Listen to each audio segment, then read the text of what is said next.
생애상서 듣는 속은 항아리.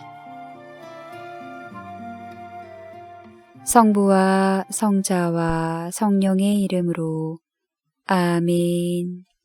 3월 11일 사순 제2주간 토요일 루카복음 15장 1절에서 3절, 11절에서 32절의 말씀입니다. 그때 세리들과 죄인들이 모두 예수님의 말씀을 들으려고 가까이 모여들고 있었다. 그러자 바리사이들과 율법학자들이 저 사람은 죄인들을 받아들이고 또 그들과 함께 음식을 먹는군 하고 투덜거렸다. 예수님께서 그들에게 이 비유를 말씀하셨다. 어떤 사람에게 아들이 둘 있었다. 그런데 작은 아들이 아버지, 재산 가운데에서 저에게 돌아올 몫을 주십시오 하고 아버지에게 말하였다. 그래서 아버지는 아들들에게 가산을 나누어 주었다. 며칠 뒤에 작은 아들은 자기 것을 모두 챙겨서 먼 고장으로 떠났다. 그러고는 그곳에서 방종한 생활을 하며 자기 재산을 허비하였다. 모든 것을 탕진하였을 즈음 그 고장에 심한 기근이 들어 그가 곤궁에 허덕이기 시작하였다. 그래서 그 고장 주민을 찾아가서 매달렸다. 그 주민은 그를 자기 소유의 들로 보내어 돼지를 치게 하였다. 그는 돼지들이 먹는 열매 꼬투리로라도 배를 채우기를 간절히 바랐지만 아무도 주지 않았다. 그제야 제정신이 든 그는 이렇게 말하였다. 내 아버지의 그 많은 품팔이꾼들은 먹을 것이 남아도는데 나는 여기에서 굶어 죽는구나. 일어나 아버지께 가서 이렇게 말씀드려야지.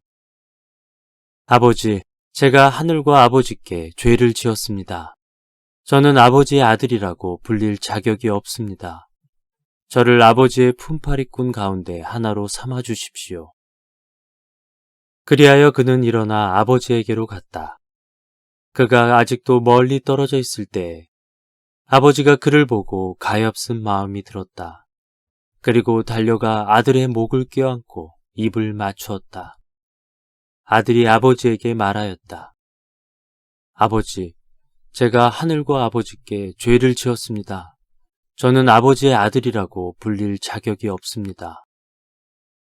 그러나 아버지는 종들에게 일렀다. 어서 가장 좋은 옷을 가져다 입히고 손에 반지를 끼우고 발에 신발을 신겨 주어라. 그리고 살진 송아지를 끌어다가 잡아라. 먹고 즐기자. 나의 이 아들은 죽었다가 다시 살아나고 내가 잃었다가 도로 찾았다. 그리하여 그들은 즐거운 잔치를 벌이기 시작하였다. 그때의 큰아들은 들에 나가 있었다. 그가 집에 가까이 이르러 노래하며 춤추는 소리를 들었다. 그래서 하인 하나를 불러 무슨 일이냐고 묻자 하인이 그에게 말하였다. 아우님이 오셨습니다. 아우님이 몸성이 돌아오셨다고 하여 아버님이 살진 송아지를 잡으셨습니다. 큰아들은 화가 나서 들어가려고도 하지 않았다.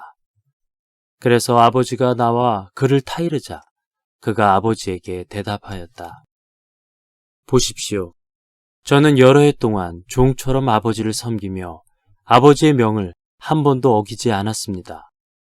이러한 저에게 아버지는 친구들과 즐기라고 염소 한 마리 주신 적이 없습니다. 그런데 창녀들과 어울려 아버지의 가산을 들어먹은 저 아들이 오니까 살진 송아지를 잡아주시는군요. 그러자 아버지가 그에게 일렀다. 얘야, 너는 늘 나와 함께 있고 내 것이 다 내 것이다. 너의 저 아우는 죽었다가 다시 살아났고 내가 잃었다가 되찾았다. 그러니 즐기고 기뻐해야 한다. 오늘 복음은 잃어버린 양, 잃어버린 동전, 그리고 잃어버린 아들의 이야기가 하나로 묶여 잃어버림, 찾음, 기쁨이란 주제를 잘 보여줍니다. 사실 오늘 이 복음처럼 많은 사람들의 마음을 움직이는 이야기도 드물 것입니다. 아주 오래전 우연히 들른 성당에서 어린이 미사를 봉헌했는데 그날 복음이 바로 오늘의 이 말씀이었습니다.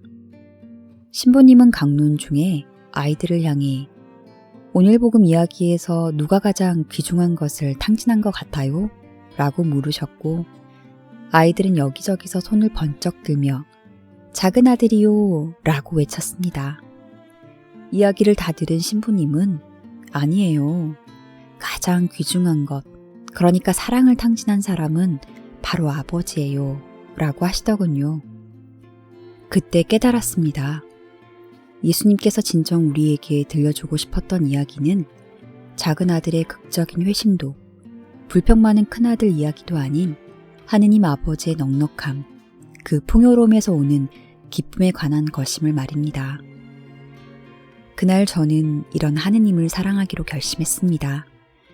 아버지의 마음 그 넉넉함 속에서는 내 안의 죄스러움으로 두려워할 필요도, 내가 손해본 것 같은 피해의식에 시달릴 필요도 없으니 말입니다. 그렇게 하늘나라는 그저 아버지의 마음, 그 충만한 기쁨 속으로 풍덩 들어가면 되는 일입니다. 하느님 나라의 풍요로운 기쁨 속으로 들어가지 못하게 막는 것은 무엇입니까? 홀리네임즈 수녀회 박정은 소피아 수녀님의 묵상글로 함께했습니다. 성부와 성자와 성령의 이름으로 아멘. 많이 많이 사랑해 주세요.